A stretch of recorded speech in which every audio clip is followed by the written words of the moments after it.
देश की राजनीति किस स्तर पर पहुंची है ये आप जान लीजिए। देश में हर तरीके से ये देखा जा रहा है कि हिंदू मुसलमानों को अलग अलग किया जाए, पर गंगा जमनी की तहजीब जो हमारे बीच में मौजूद है वो हमको अलग नहीं होने देगी। हमारा संविधान हमें अलग नहीं होने देगा। टोरेंट जब लाया था तब देवेंद्र फडणवीस सत्ता में था, अब एकनाथ शिंदे सत्ते में है। मैं आज उनसे गुजारिश करता हूं, हम लोग हमेशा कहते हैं कि गणतंत्र में लोगों को जो पसंद है वो होना चाहिए। अगर टोरेंट हमारे मुमरा के लोगों को पसंद नहीं तो तुरंत एकनाथ शिंदे ने उसको कैंसिल कर देना चाहिए, क्योंकि जब लाया था तभी भी बीजेपी शिवसेना की सरकार थी और आज भी बीजेपी शिवसेना की ही सरकार है। अन्याय अत्याचार होने नहीं देंगे। टोरेंट में कोई अन्याय अत्याचार हो रहा होगा तो ये है, इनको बताइए क्या हो रहा है, अपन टोरेंट को ताला ही लगा देंगे।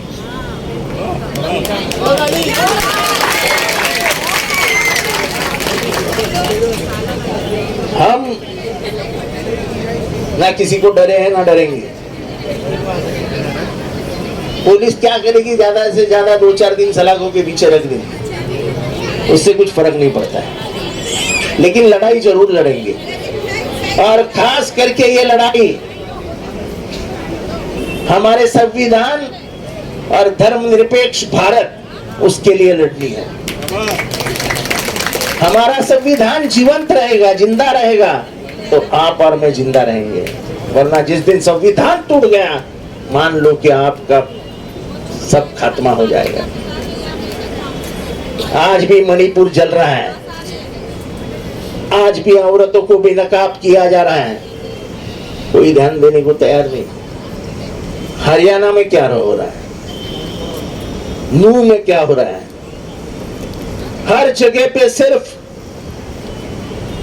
अकलियतों को घेरा जा रहा है, क्योंकि आने वाले लोकसभा में हालात कुछ बिगड़ते हुए सत्ताधारियों को नजर आ रहे हैं, तो फिर उनका आखिरी हथियार क्या है, तो हिंदू मुसलमानों की लड़ाई।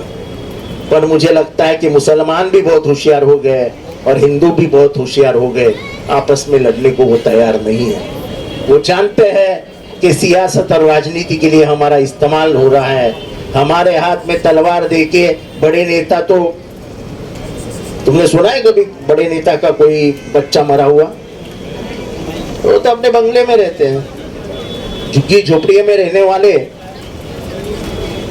अपने इधर अंगार लगा लेते और निकलते, चलो निकलो। आने वाले दिनों में कभी भी ये सोचना मत, शांति और उम्मत की ताकत और शान है। आज हमारे सब रास्ते बन गए हैं, पानी की किल्लत बहुत ज्यादा कम हो गई है, लाइट है लेकिन टोरेंट को सही करना पड़ेगा, हमारे बिल में उसको ध्यान देना पड़ेगा। अब मैं हमारे असेंबली चालू थी, छूट गया हूं, कल से मैं टोरेंट का मामला दबा के ले लूंगा। और हॉस्पिटल आ गया है, लाइब्रेरी आ गई है, शादी खाना आने वाले 1 साल में बन जाएगा। बहुत सारी सुविधाएं हमने ला के रख दी है। बाद में मैं YouTube पे सुनते रहता हूँ मेरे बारे में क्या क्या बोला जाता है, मुझे बहुत हंसी भी आती है। गुमराह वाले पागल है क्या? उनको नहीं मालूम क्या रास्ते किसने बनाए हैं? किसने बनाए रास्ते? किसने बनाए? जरा जोर से बोलो।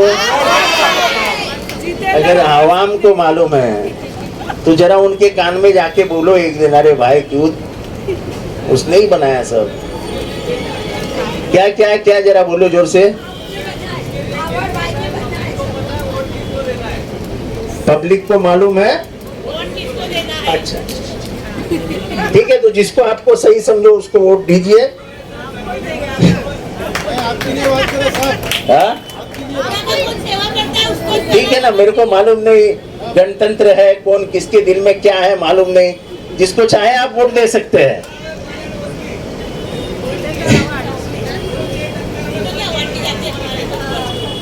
नहीं चलो, नए नए लोग आए हैं, घूम रहे हैं गलियों में, चलो अच्छी बात है, कम से कम उम्र की याद तो आई लोगों को, घूमने दो।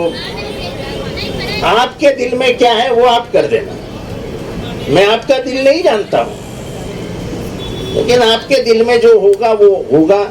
अगर अल्लाह को मंजूर होगा कि जितेंद्र आव्हाड ने काम किया है तो कामयाब हो जाऊंगा। देने वाला इज्जत वो है, लेने वाला इज्जत वो है, अपने को तो ये फिक्र नहीं।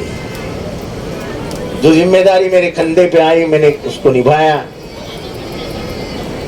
कभी ये नहीं हुआ कि मुमरा वालों ने फोन किया और मेरा फोन बंद था।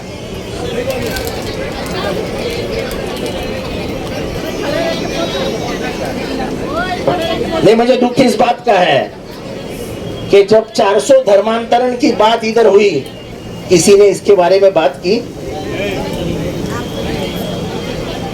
जो जयपुर के ट्रेन का हादसा हुआ, किसी ने बात की? हर बात करता कौन है? और मुझे फक्र है कि किसी की हक की लड़ाई लड़ने के लिए मैं मेरे जिंदा रहने को भी,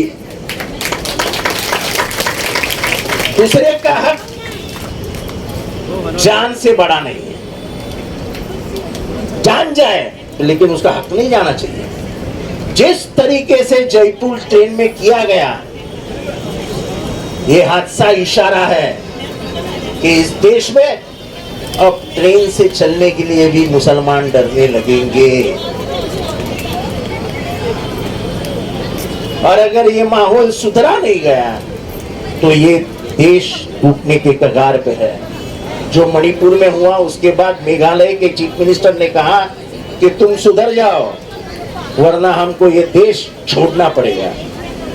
हमारे बापजादाओं ने ये देश एक रखा और एक रखने के लिए हमारे हाथ में दिया। अगर हम इस देश को एक नहीं रख सके तो उन्होंने अपनी जानें क्यों गंवाई?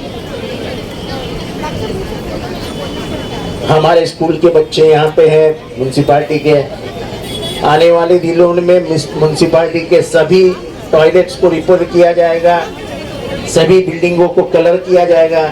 जितना भी काम स्कूल में है सब स्कूल का काम कल परसों से शुरू हो जाएगा। एक नई स्कूल आपके हाथ में दी जाएगी। बाकी मुझे नहीं लगता है रास्ते कहीं पे बाकी है, कहीं बाकी है रास्ते? बाकी सब सुविधाएं तो है आपके पास, कुछ नहीं रहेगी तो इन लोग है करने के लिए और मैं बैठा ही। आपकी दुआओं में हमेशा याद रखना, अब आपकी दुआओं की ताकत ही मुझे आगे बढ़ाएगी। मैं इतना ही कहूँगा, दुआओं में नाम के साथ याद रखना। खुदा हाफिज।